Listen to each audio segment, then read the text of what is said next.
Olá pessoal, vamos dar início ao nosso sexto módulo.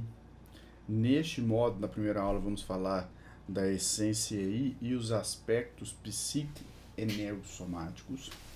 Ah, Gostaria que antes de começar essa aula, né, deixar claro a gratidão que nós temos de tê-lo aqui e ter vocês, né, agora no primeiro momento singular e agora no sentido plural, que é a turma toda, me deixa muito satisfeito pelo fato de que eu posso estar expondo com mais clareza aquilo que eu penso sobre como trabalhar os aspectos da medicina chinesa no sentido de ampliar as ideias. Então, trabalhar ampliando essas ideias, tá?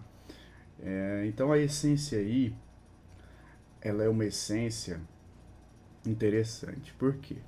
Porque, assim, é muito se fala e pouco se pensa hoje em dia em medicina chinesa. Eu quero deixar isso bem registrado. A medicina chinesa é terra de ninguém. Por quê? Porque quando se lida com energia, tudo é experiência pessoal, tá? Então, assim, cada um tem uma experiência e essa experiência é real para aquela pessoa. Eu entendo e eu acho que tá tudo certo até aí. O problema está em você fazer da sua experiência algo que alimenta a questão mística. Em que sentido eu quero dizer isso? No sentido de que você precisa é, respaldar a sua experiência com discernimento para que ela, a experiência, tenha um efeito agregador, entende?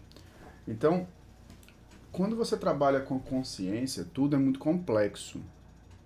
A gente tenta deslocar características a um determinado conjunto, né, de elementos, quer dizer, no mesmo rol você coloca várias características e faz isso para simplificar, e é necessário, mas ao mesmo tempo, quando você coloca em atividade a pessoa, o ser humano, a consciência em si, dentro desse rol, e ela possui mil e uma opções para poder produzir um modelo de manifestação, aí a gente começa a trabalhar na prática essa complexidade. Aí a regra deixa de ser uma coisa fixa, né? O que eu estou querendo dizer é mais ou menos o seguinte: eu, particularmente, carrego comigo um paradigma desde muito tempo, até mesmo desde antes de trabalhar com a medicina chinesa, que é uma dúvida que eu estou tentando responder por mim mesmo, que é como a consciência plasma energeticamente a estrutura física. Então, se você perguntar para mim, desde quando eu penso isso, eu vou falar para você, e às vezes até eu fico assustado, que eu penso isso desde os 13 anos. Eu lembro de ler um livro da Seiichi Noe chamado A Verdade da Vida. Minha mãe era da Seiichi Noe. E nesse livro, olha que interessante, contava a história de um acupunturista. E eu tinha 13 anos de idade.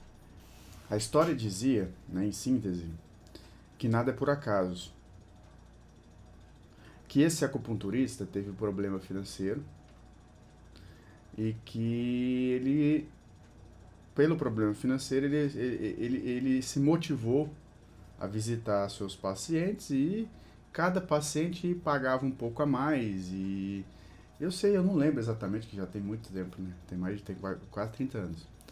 Então, esses pacientes ajudaram ele sem saber que ele estava com problema financeiro. Então, em síntese, a história era mais ou menos essa, no qual nada é por acaso, entende? Então ali, quando eu vi a palavra acupuntura, agulha, estojo de acupuntura, eu lembro disso até hoje, eu pus na minha cabeça assim, gente, mas... Porque a Seisho é uma filosofia de vida japonesa. Ela é um pouco atrasada em alguns aspectos, mas muito boa em outros, porque ela me ensinou como não me despertou, não me ensinou, ela me despertou a atenção para essa condição das energias. Porque nessa época, com 13 anos, eu via coisas que eu pensava que todo mundo via. Então eu achava que era normal ver aquilo. Daí, né, você começa a entender por um livro ou outro, né? Minha mãe, ela me deixava, ela fazia eu ler esses livros. Então você vai começa a pensar e ver que isso é um paradigma da sua vida. Você entende isso antes mesmo de começar a estudar a respeito. Então, desde os 13 anos, eu tenho na minha cabeça a necessidade de entender como a consciência plasma energeticamente a estrutura física. E estou tentando responder isso nesse curso, nos livros que eu já escrevi. Todos os livros contam com alguma parcela de contribuição dessa história. Esse último livro, de fitoalimentos, é um livro para mim marcante por isso, porque eu já consegui transbordar a energia para os aspectos físicos e trago nele também essa condição das essências energéticas. Então, cada essência energética tem a capacidade de formatar e de ser representado fisicamente por um conjunto de células, mas agora também a nível de microelementos ou micronutrientes, vamos dizer assim. Então, a essência I, ela vem para criar essa amálgama, né? Para criar essa lava para a estrutura física. Então, a essência aí, ela representa o corpo físico. Por isso que eu mudo um pouco a caracterização dos diagnósticos energéticos, entende? Por que essa mudança existe e ela acontece? Essa mudança existe e acontece porque simplesmente pelo fato de que eu tenho um outro paradigma. Eu tive uma outra necessidade para estudar medicina chinesa, que é comprovar, do modo que a gente está trabalhando aí já tem um tempo, como as energias se desdobram numa estrutura física. E a essência I representa isso, pois a definição de essência da essência I é, no caso, a essência I, ela atrai a energia, apreende essas energias, densifica a partir da apreensão com o intuito de produzir estabilidade. Então, para ela, a essência I, cumprir a sua função de produzir a estabilidade, ela vai o quê? Ela vai construir uma estrutura física, ela vai ser sólida. Então, eu estou falando de uma essência energética capaz de atrair, densificar, solidificar e aí estabilizar. Então entenda bem. Isso aqui é o contrário, o oposto da ansiedade, que é pura energia. Entende? Deste modo, você pega essa definição e leva ela, transporta essa definição para todos os aspectos do seu corpo físico e também da sua consciência. Então aí nós vamos ter as características principais desta essência I. Deste modo, entendam bem, a definição da essência I, que vocês já aprenderam aí em outras aulas, é simplesmente a capacidade de apreender a energia, densificar e estabilizar essa energia. Porque o intuito dela é produzir estabilidade. Esse é o intuito da essência I. Deste modo, e buscando essa linha de raciocínio, nós temos que compreender que, a nível cognitivo, a essência I, ela trabalha, alimenta e produz, né, os seus efeitos a partir da reflexão. A reflexão é o atributo utilizado pela essência I para produzir essa estabilidade. Entende? Então, no próximo módulo, a gente vai ver sobre a introspecção. E há uma diferença entre introspecção e reflexão. E no final de tudo, você vai ver que todas estão interligadas, mas existe uma diferença. A reflexão, você busca refletir sobre uma informação que, enquanto você não associa a ideia sobre você mesmo a partir dessa informação, ou no conteúdo dessa informação, você está refletindo. Quando você vai associar ideias a partir dos seus conceitos, a partir das suas imagens, as suas características, você está usando a introspecção. Então, a reflexão, ela é um atributo cognitivo conquistado principalmente na época aí da civilização, na época dos agricultores, da agricultura, da revolução da agricultura, porque a reflexão, ela permite que você atraia a ideia, que você agregue informação a essa ideia e produza estabilidade. E para isso, então, a reflexão, o conteúdo dela e o efeito desse processo da reflexão gera os dados para formatar a memória. Porém, para que você memorize, para que a gente consiga guardar, ramificar, introduzir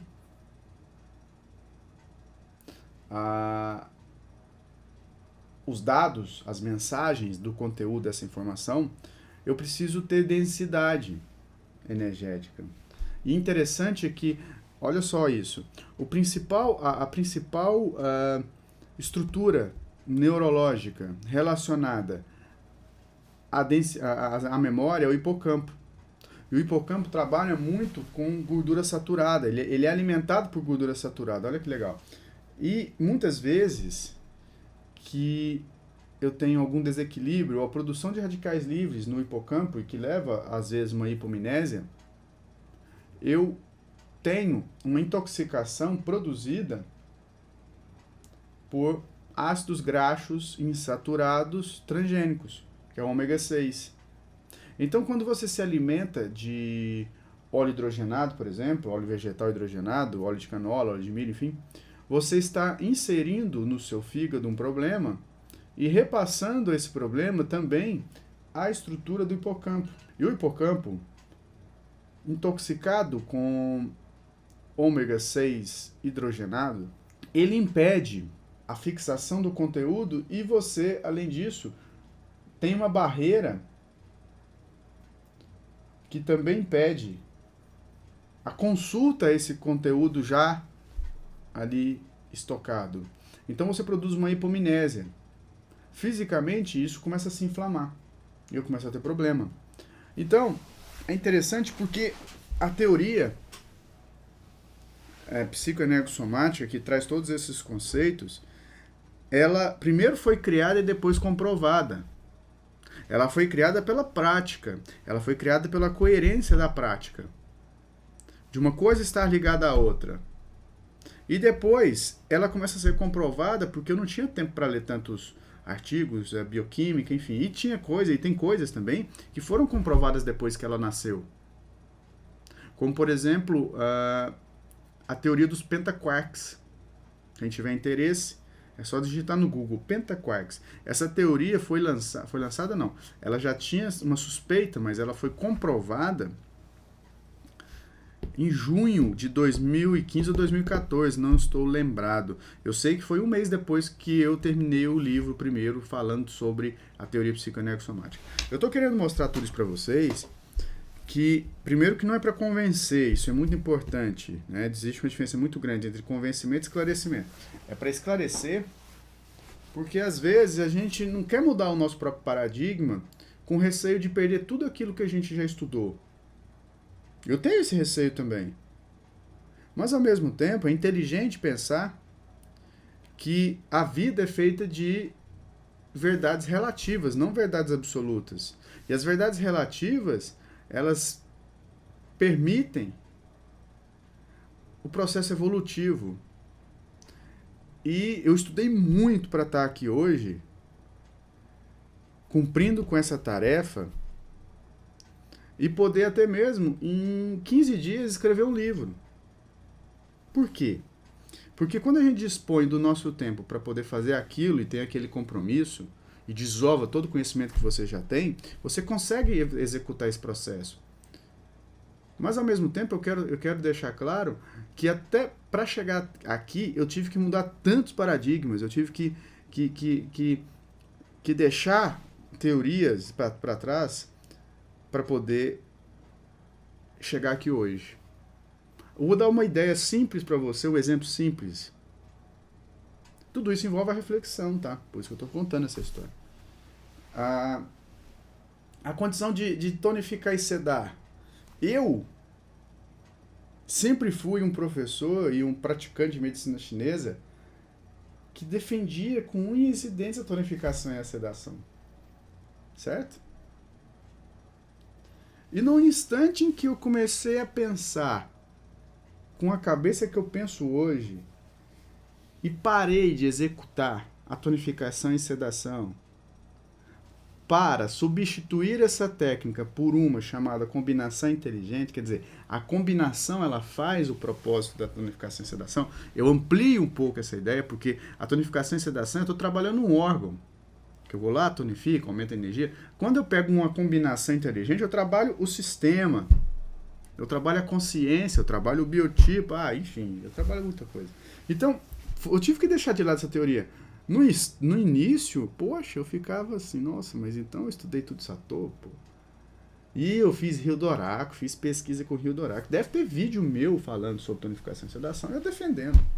Hoje não, hoje eu não defendo. Entende? Não tenho vergonha nenhuma disso, mas no começo eu tive. Eu tenho que ser sincero, né? No começo eu tive.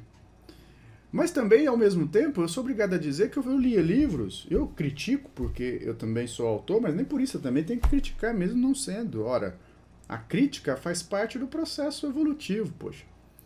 Por exemplo, o Dr. Isao Yamamura, não conheço pessoalmente, nunca vi nenhum vídeo dele, é uma pessoa boa, mas defende a acupuntura multiprofissional. Uniprofissional, já vejo que é uma pessoa com a priorismose, não é uma pessoa fechada, nesse quesito, óbvio. Mas o cara contribuiu aí pra medicina chinesa, escreveu muitos livros e tal. Mas eu não entendo os livros dele não, sabe por quê? Porque é interessante você tem que pensar isso, cara. Você que tá aí você tem que parar a pensar.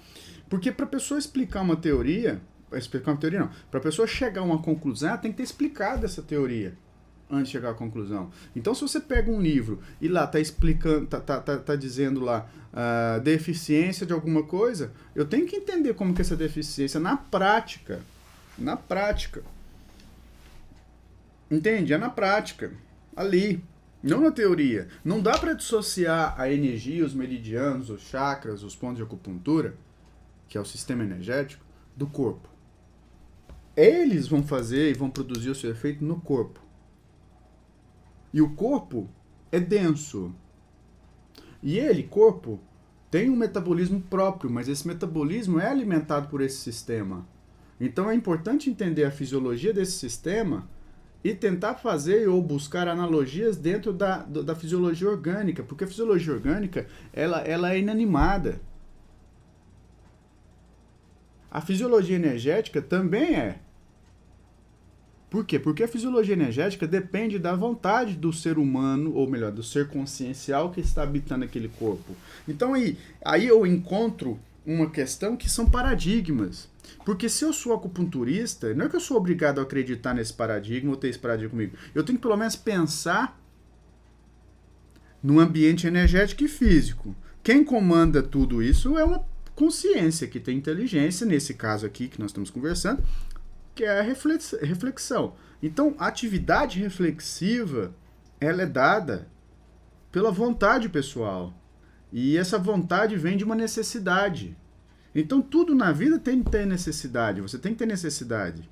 E essa necessidade, ela simplesmente estimula a produção da vontade. E neste exato instante, você precisa refletir usando todas as características da essência aí para poder densificar a informação e a partir dela estabilizar ou produzir a estabilidade dos seus pensamentos, das suas ideias e principalmente das suas emoções. Por quê?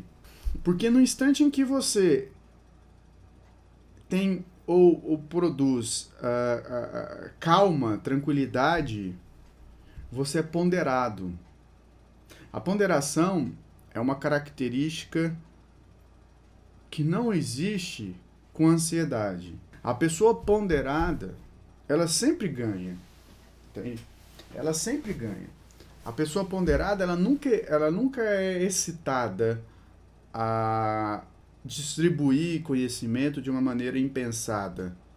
Então a ponderação é um traço de personalidade na minha opinião, muito importante. Ele está ligado aqui a essa essência. Por quê? Porque a ponderação, ela vem da reflexão se você está certo ou se você está errado. Então, você vê uma coisa errada, você percebe que está errado, mas você não fala naquele momento, pois você pondera a nível intelectivo, cognitivo, você pondera a distribuição daquela informação, se é mesmo necessário, se você não vai quebrar a barraca do outro, se você não vai quebrar a perna do outro, né? Porque, por exemplo, a pessoa erra, e aí eu vejo o erro, a pessoa não está vendo que está errando. As pessoas erram por ignorância. Já elas não erravam, não. Veja você, veja eu. Eu estou dando esse exemplo por isso. Então, a reflexão é o atributo cognitivo principal dessa essência. E essa reflexão, o resultado dela, o efeito dela principal é produzir estabilidade. E essa estabilidade está relacionada ao conhecimento, à informação. E esse conhecimento, essa informação tem muito a ver também com a leitura, muito a ver também com aula, com conhecimento repassado, né? Então eu produzo a intelectualidade a partir desta essência. Então a essência aí é a essência capaz de produzir a intelectualidade. Entende? A pessoa intelectual, ela adquire conhecimento, ela é erudita, porque ela consegue apreender aquela informação e transformar essa informação em algo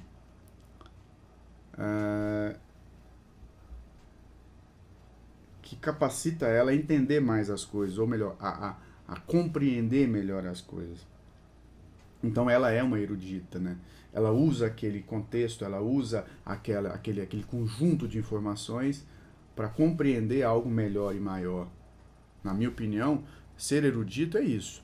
Às vezes a erudição é mais teórica, com certeza. Porque eu cito um autor, mas não pratico o que ele cita. Entende? Esse tipo de erudição pode ser boa para quem escuta, mas para a pessoa não é. Por quê? Porque no instante em que você não usa, não utiliza na prática as informações que você tem, você está sendo negligente. E essa negligência pode vir por preguiça, pode vir por dificuldades, pode vir por inúmeras coisas. Quer dizer, você falar uma coisa e fazer outra, aí entra lá no processo da incoerência. Mas antes disso, você tem a informação e tem a atitude incoerente, você também está sendo negligente. Isso pode vir pelo processo de você não dar atenção, olha essa palavra importante, atenção. Você não dá a devida atenção a um determinado problema seu. Entende? Então a essência aí, ela é a responsável pelo processo de densificação das energias em prol da construção do corpo físico. O baço pâncreas é um órgão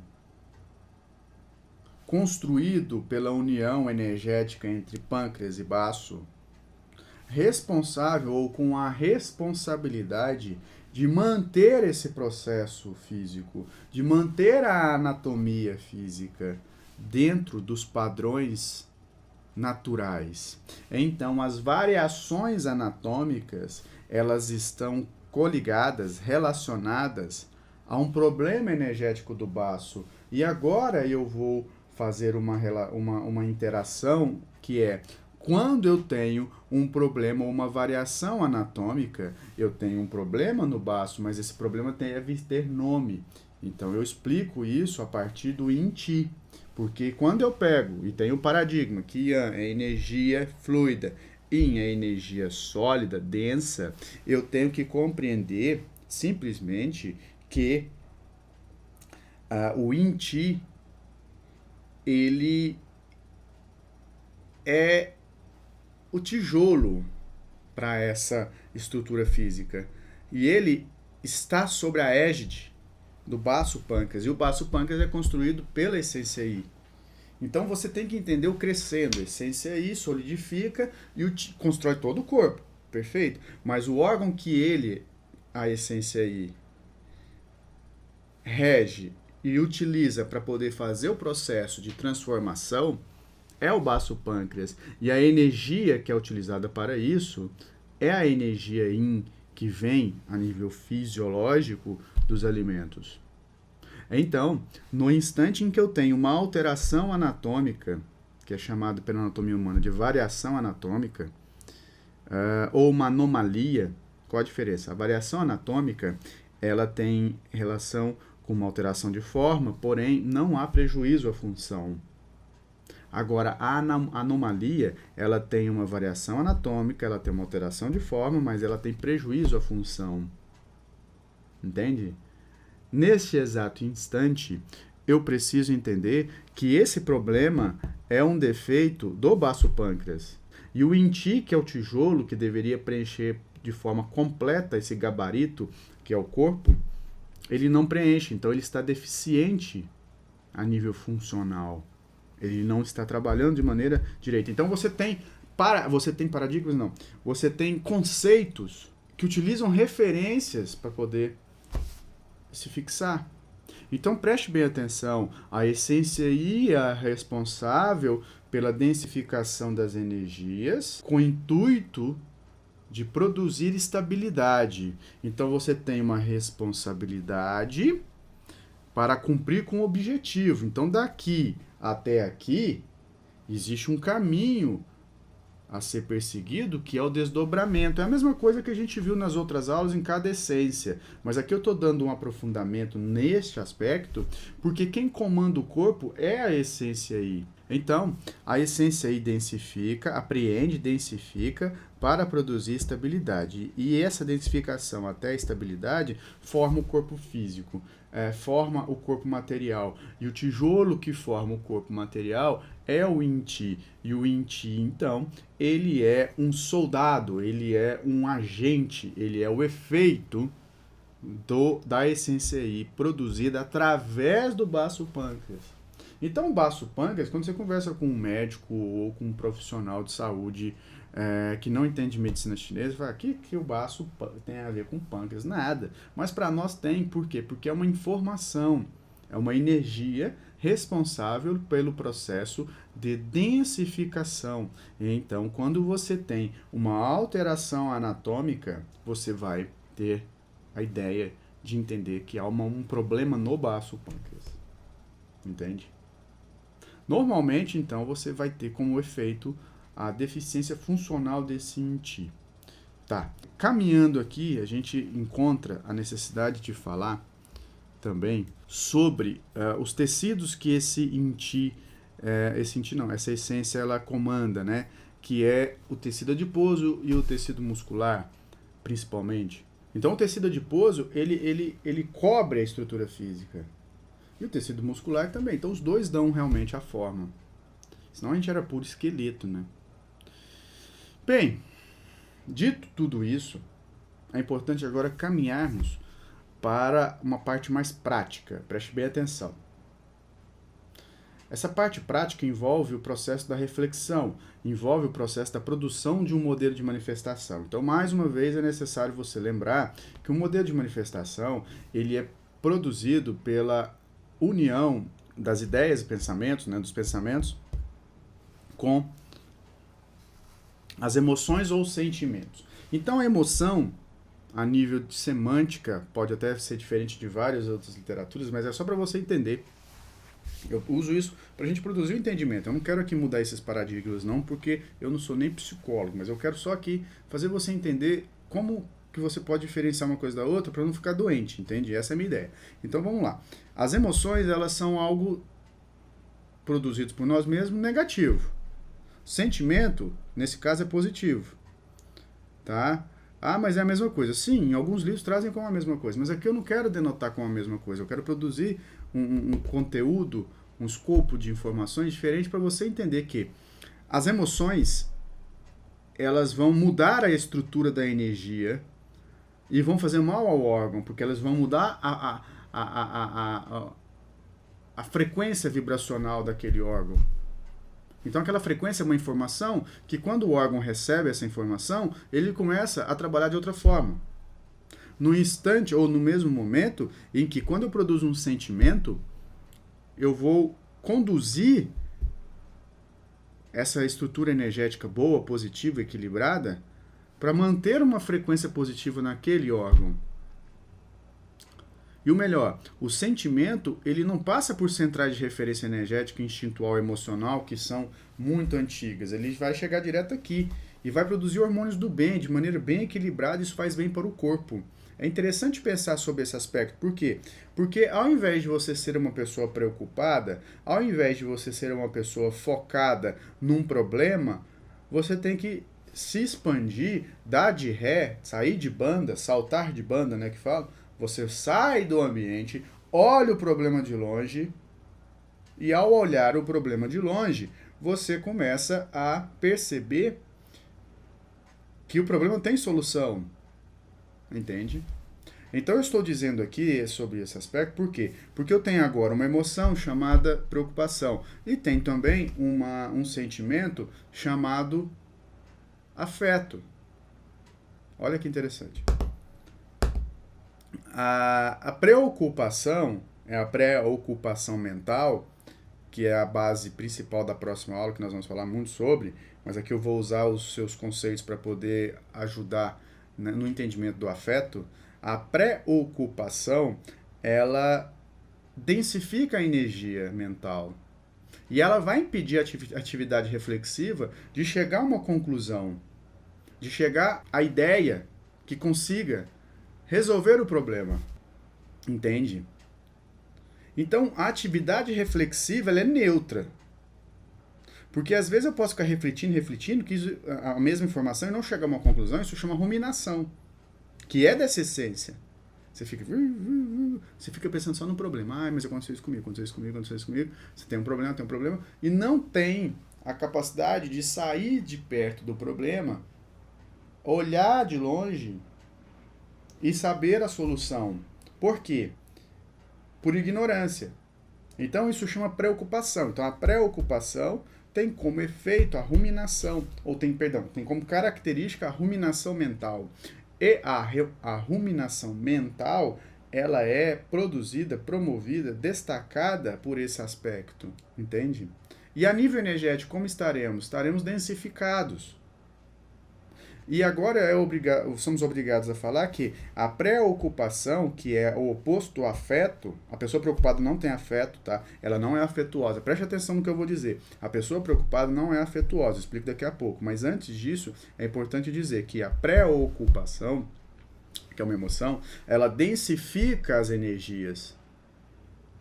E então, quando eu densifico as energias, eu começo a criar uma certa priorismose, que eu fico refém de uma só informação e fico com ela o tempo todo, acordo e durmo pensando naquela informação, ruminando, e aí eu vou densificar mais ainda, lembra do hipocampo? E esse hipocampo obedece esse contexto, obedece essa informação, no qual então ele começa a assimilar mais ainda e recrutar e exigir mais ainda alimento.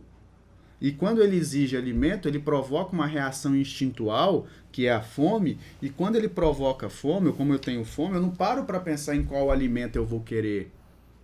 Então a comida me escolhe, não eu escolho a comida. E no instante em que eu não escolho a comida, eu vou comer aquilo que é trivial, que é tradicional, que todos comem. E vou ganhar peso. Então um reflexo para você entender como você está a nível reflexivo é o seu peso. E a nível de afeto, é o seu peso. Eu conheço pessoas que têm sobrepeso e também são obesas que têm afeto. Eu conheço. Então, existem exceções. Mas, ao mesmo tempo, eu sempre passo para analisar a partir dessas características. Em que sentido? Eu vejo se... olha só, é mais ou menos assim. A pessoa obesa é bem comum, é mais natural ela ser mais preocupada do que afetuosa. É mais ou menos isso que eu quero dizer para vocês. Por quê? Porque ela é uma pessoa preocupada naturalmente. Mas ela é ansiosa. Antes de ser ansiosa, a minha opinião é que ela é preocupada. Você pode ter um embaralho de várias emoções numa só pessoa, isso é óbvio. Mas ao mesmo tempo você vai pegar aquele processo físico e traduzir ele a nível energético. Então, enquanto o baço pâncreas energeticamente domina, nutre e sustenta o tecido adiposo, se eu tenho ou sou obeso ou tenho sobrepeso, se eu tenho sobrepeso ou sou obeso, naturalmente eu estou densificando as minhas energias. E na minha opinião, de acordo com a teoria psicoanexomática, essa densidade excessiva, ela é provocada por essa pré-ocupação, e a pré-ocupação, né, ela tem um motivo. Aí eu não vou estender porque são milhares, até porque não é o contexto da aula. Porque o contexto da aula é entender o aspecto positivo, que é o afeto. Então, a pessoa afetuosa, olha o nome, afeto. Eu me afeto pelo problema do outro, mas vai existir um problema aí. Você pode até afetar pelo problema do outro, mas qual que é a intenção? Tem muita pegadinha aí na internet que é interessante, né? A pessoa para ajudar, mas a intenção dela não é simplesmente ajudar. Ela parou com a intenção porque a mulher é bonita. Entende? Então, aí eles fizeram um experimento, né? Com mulher bonita e mulher mais velha. A mulher mais velha não tinha ninguém para ajudar. Então, assim, o afeto real, o sentimento, ele não escolhe. Você simplesmente se afeta pela outra pessoa e ajuda. Mas entende, se afetar não é ficar doidão. Se afetar não é pegar o problema para você. Se afetar significa até mesmo você poder esclarecer a pessoa. E a pessoa ficar chula da vida com você naquele momento, mas depois ela entende. Se afetar implica em você entender que precisa ajudar ou não, mas você se afeta. Então, o afeto é um abraço, o afeto é uma palavra, o afeto é uma instrução. Então, você está afetado com a pessoa. E a pessoa preocupada não tem tempo para isso, porque ela está sempre preocupada, pensando no seu próprio problema, no seu próprio umbigo. Porque ela acha que vai morrer. Então, como que ela vai se afetar pelo outro? Entende? E uma característica clara da pessoa afetuosa, real, é que a pessoa não se envolve no problema do outro, mas ela ajuda. É complexo, mas ela não se envolve.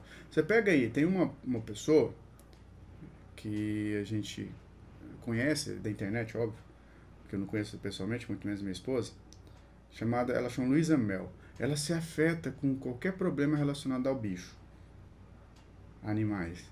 E o efeito que ela produz desse afeto tá mudando as leis no Brasil e tá até no mundo, tá? Então, tá vendo? Ela se afeta, vai lá, briga, luta, papapá, mobiliza, mas existe um efeito, entende? Ela não dorme pensando naquilo, na minha opinião. Porque senão não teria um efeito positivo. A preocupação te leva para o buraco, ela te leva para tensão muscular, ela te leva para obesidade, para comer açúcar. E o afeto não, o afeto é leve, a afetuosidade. Você está sempre preparado para distribuir carinho real, sem carência. Tá? Então, para a gente poder entender isso aqui, vamos aqui, ó. Olha lá. Preste atenção. Olha lá. A estabilidade e consistência fornecida pela essência energética I, a consciência, confere ao temperamento pessoal traços de tranquilidade, quietude e calmaria. Esse é o sonho de todo mundo. Você escolher, olha isso. Você ter a capacidade de selecionar o que vai pensar naquele exato instante. Entende? Quietude. Você é uma pessoa quieta. Você está aqui sentado, está vendo um problema, mas você acha melhor não intervir. Mas você não deseja o mal. Calma. A pessoa nunca fica nervosa. Às vezes tem aquela pessoa que nós temos uma patologia da vontade, né, chamada assídia, né? Essa patologia, a pessoa não tem força de vontade. Aqui nesse caso é positivo. A pessoa é calma, tranquila, quieta, pronta para dar um conselho quando você pedir, talvez. Tá? Então, a estabilidade energética promovida pela essência I a nível cognitivo constrói traços de temperamento ou de personalidade relacionados a isso aqui. É uma pessoa tranquila, calma e quieta. Agora, preste bem atenção. A pessoa que não se manifesta não quer dizer que ela é tranquila, calma e quieta. Quer dizer que ela não se manifesta. Então, eu posso ter, no íntimo dessa consciência, um processo extremamente ansioso, mas ela não se manifesta. É diferente, tá? Então é bom sempre. Eu comecei essa aula falando sobre o processo científico, o processo de você dar valor à questão lógica das coisas. Desta forma, é importante fazer isso agora também. Sempre analisar as pessoas com crivo, com critério. Por quê? Porque pode parecer uma coisa e não é, tá bom? E daí você faz juízo da pessoa sem saber. Por um lado e por outro também. Às vezes, dar muito valor a algo que não tem valor é prejuízo na certa, tá? Não dar valor não quer dizer que você vai repugnar a pessoa, tá, gente? Por favor. Não é isso. Mas é talvez não confiar nela aquilo que você poderia, que você deveria, se você estivesse mais atento, você não confiaria. Bem, então aqui eu tenho, ó, perfeição. O poder de atração e apreensão da essência I na cognição permite o exame consciente da informação. Olha que beleza. Olha que beleza. Então você analisa a informação. Você consegue ficar com a informação aqui, ó. Você tem foco. Então você trabalha a informação a nível cognitivo de maneira sucinta, rápida, e já tira uma conclusão e guarda essa conclusão. Você não fica ruminando, entendeu? Você já entende o motivo. Porque a vida é feita de problemas, a vida é feita de estresse. E à medida em que você tem estresse, você precisa entender por que aquilo te estressa. Vou dar um exemplo pessoal. Um certo momento da minha vida, não tem muito tempo, uma pessoa me deixou envergonhado na frente de um colega. Essa pessoa com discurso de autoridade me impôs algumas condições e eu fiquei envergonhado. Por quê? Porque eu fui qualificado como mentiroso. E aquilo me afetou. Mas naquela hora que eu fiquei alterado, eu não me manifestei, mas eu fiquei vermelho, eu fiquei com raiva da pessoa, normal, natural. Fui para casa, vim para casa e pensei, conversei com a minha esposa e tal, e começamos a refletir juntos sobre o problema, mas não mais da pessoa ter me deixado envergonhado e me caracterizado, ela não falou essa palavra, mas ela me caracterizou como uma pessoa mentirosa, mas sim de querer entender por que eu fiquei daquele jeito. E cheguei a essa conclusão de que eu fiquei envergonhado de alguém pensar que eu estava mentindo. Então, ao entender isso, aquela necessidade de denigrir a pessoa mentalmente, aquela necessidade de denigrir ela com as palavras e começar a ver os defeitos dela, sumiu. E eu comecei a ver os defeitos dela para que eu não apresente esses mesmos defeitos. Então hoje eu sou grato a essa pessoa, por quê? Porque ela me fez refletir. Então eu estou lendo aqui para você prestar atenção. A perfeição está a nível ou caracterizado pela essência I, na capacidade que você tem a nível cognitivo de atrair e apreender na cognição uma ideia e fazer o exame consciente dessa informação e tirar a mensagem dela. Então eu tenho o seguinte efeito, olha só, essa característica estabelece a formação da memória, falamos já, cria mecanismos para o aprendizado e formata a inteligência. Então, eu uso essa essência para produzir um aprendizado. Então, você aprende, logo você, quando pratica, você está sendo inteligente em praticar. Entende? Daí, você simplesmente se abre a possibilidades, por conta desse aprendizado, está errado. E de entender o outro. Então eu me afeto pelo outro. É claro que na hora é chato, desagradável. É óbvio. Mas eu tenho uma máxima comigo. Todas as vezes que uma pessoa fala alguma coisa e aquilo me altera, eu tenho que parar para pensar. Por que aquilo me alterou? Então, quanto maior for o processo de alteração íntima, maior é a necessidade de refletir a respeito. E também buscar uma associação de ideias e buscar também a introspecção. Você se fecha para balanço, literalmente. Tá?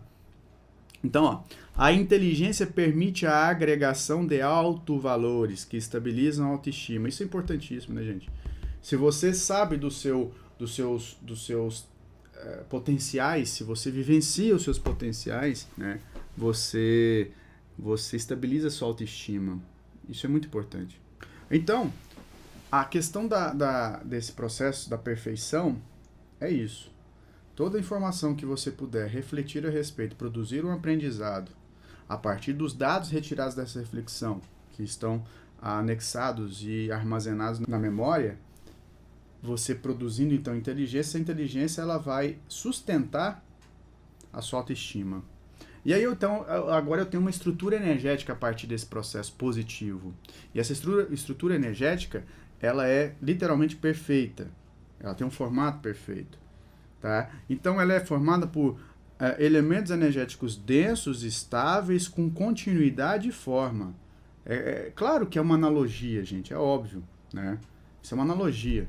Mas, ao mesmo tempo, quando você consegue aprender a ideia, retirar dessa ideia uma mensagem, e essa mensagem ser assimilada pela memória, e a partir disso você aprender e praticar, sendo assim inteligente, você está produzindo um componente energético com um padrão vibracional perfeito. Para o baço pâncreas, principalmente, pois há uma afinidade entre esse componente e o baço pâncreas, tá? E essa afinidade faz com que o meridiano do baço pâncreas capture essa informação, tá bom? Então vamos lá. Essa estrutura energética perfeita estabiliza a estrutura do corpo físico, melhora a função muscular, organiza a distribuição do tecido adiposo e equilibra a fome e a saciedade. Isso é perfeito, né? Isso é lindo. Então você tem todo o equilíbrio desses elementos principais que o baço pâncreas domina, nutre, controla, tá? Daí você, com o tempo, calmo, tranquilo, você consegue ter capacidade de produzir o afeto. Então entenda, o conteúdo de manifestação positivo, ele não vem para cá, ele vem direto para cá. E aí para cá, eu trago isso no livro de biotipologia, quando ele chega aqui, ele tem uma afinidade muito grande por equilibrar o hipotálamo a nível de fome e saciedade, porém, ele vai estar localizado, esse conteúdo de manifestação, em maior parte, é claro que é o cérebro todo, mas existe partes que são mais ativas, né? Então, esse conteúdo de manifestação, ele estará mais aproximado, digamos assim, de uma estrutura chamada giro do cíngulo anterior. Esse giro do cíngulo anterior é muito sensível aos hormônios ocitocina, prolactina e também a própria dopamina e serotonina. Esse pool de agentes neuroquímicos e hormonais vai qualificar o afeto. E agora entra outro aspecto, pois a doença desse cara é a necessidade de atenção, dada por uma carência. E quando a pessoa não é afetuosa, ela não produz esses hormônios em uma quantidade ideal, fazendo com que ela não consiga reconhecer o afeto alheio. Ela não consegue reconhecer a atenção do outro. Então as pessoas dão atenção a ela, mas ela não reconhece, porque ela não produz esse conjunto de substâncias químicas. Daí ela começa a desequilibrar. Mas a gente vai falar disso na próxima aula. Aqui é importante entender o afeto, que é muito legal. Olha só. O afeto é um sentimento altamente evoluído, caracterizado pela demonstração de ternura, amizade e benevolência. O perfeito equilíbrio interno produzido pelo afeto, né, produz o conteúdo mental livre de apego e emocionalismo. Olha isso. Então você se afeta pela pessoa, ajuda a pessoa se for o caso, mas você não cobra retorno disso. Você deixa a pessoa livre para escolher e selecionar aquilo que ela achar que deve. É legal. A estabilidade cultivada por meio dessa condição organiza a autoestima, novamente a autoestima, né? Eu sou muito invocado nessa coisa da autoestima, porque se você tem autoestima, você não cai em ciladas, né? Porque você confia naquilo que você pensa, mas é claro que você não pode ser também muito duro, muito dono de si ou da verdade, porque senão você perde a oportunidade de melhorar. Então a pessoa lê um livro, ela contesta aquele livro o tempo todo. Então isso não é legal. Isso não é autoestima, né? Ao contrário. Então, organize a autoestima permitindo a emissão de simpatia a tudo e a todos. Então, o afeto, ele vai ser simpático. Pessoa educada. Um dia a gente chega lá, né? Eu tô tentando muito. Tomara que vocês já tenham chegado. Aí vocês me ensinam o caminho, porque é difícil. É muito difícil. Mas por isso que nós estamos aqui, né? Na minha opinião. Bom, então o afeto, ele é isso. E aí eu coloco aqui, ó, o efeito do afeto, né? O sentimento, olha que lindo. O sentimento afetuoso faz com que a pessoa satisfaça com excelência todas as suas necessidades. Então ela come um pouquinho, ela já está satisfeita. Ela não é exagerada em nada, e nem deficiente em nada. Olha isso, gente, que legal. O foco da vontade é ordenado e aprimorado a cada instante, o que torna o estudo, a maternidade, o sono, a forma física e a alimentação prazerosos e motivantes. Quer dizer, nada é exagerado. Então vamos aqui, deixa eu mostrar o exemplo. O estudo, ele é uma motivação. Então a pessoa gosta de estudar, porque ela sabe que vai aproveitar aquilo. Ela é inteligente, olha, né? Ela vai aprender, praticar, logo ela está sendo inteligente. Claro que existe níveis de inteligência, tá, gente? Estou dando um contexto geral. Níveis de inteligência, existem compartimentos dentro da própria inteligência, tá bom? E às vezes as pessoas confundem muito inteligência de sabedoria. Eu vou até fazer uma aula para fazer essa diferença lá na essência pô, que é aquilo que, de novo, né? Aquilo que eu penso sobre isso. Bom, a maternidade não é sufocante. A pessoa, mãe ou pai, eles não sufocam os filhos, não fazem os filhos ficar dentro de casa o tempo todo. Ou para sempre. Ou implicam com a nora, tá? O sono tem qualidade, a pessoa não dorme demais. A pessoa do elemento terra ou da essência I, ela, quando ela densifica muitas coisas, ela tem muito sono. Ela tem muita preguiça. Então aqui o sono é de qualidade, não é aquela coisa pouca nem muita, entende? A forma física é natural, ela pode ser até acima do peso, para os padrões convencionais da sociedade, até mesmo da questão médica. Mas os exames estão em dia. E não demonstram, né, alteração. A alimentação é tranquila, ela come aquilo que ela gosta, mas sabe que se exagerar ela vai engordar. E é até mesmo motivante, então ela sente prazer de sentir sabor, tá? Bem, então, sejamos afetuosos. Como? Na minha opinião, primeira coisa, pegando esses conceitos dessa aula aqui e começar a refletir e ver a principal característica que você tem, que é uma bobagem. E comece a mudar. Eu estou fazendo isso hoje. Então, todas as vezes que você começa a trabalhar um traço, é como se fosse uma casca de cebola. Você vai chegar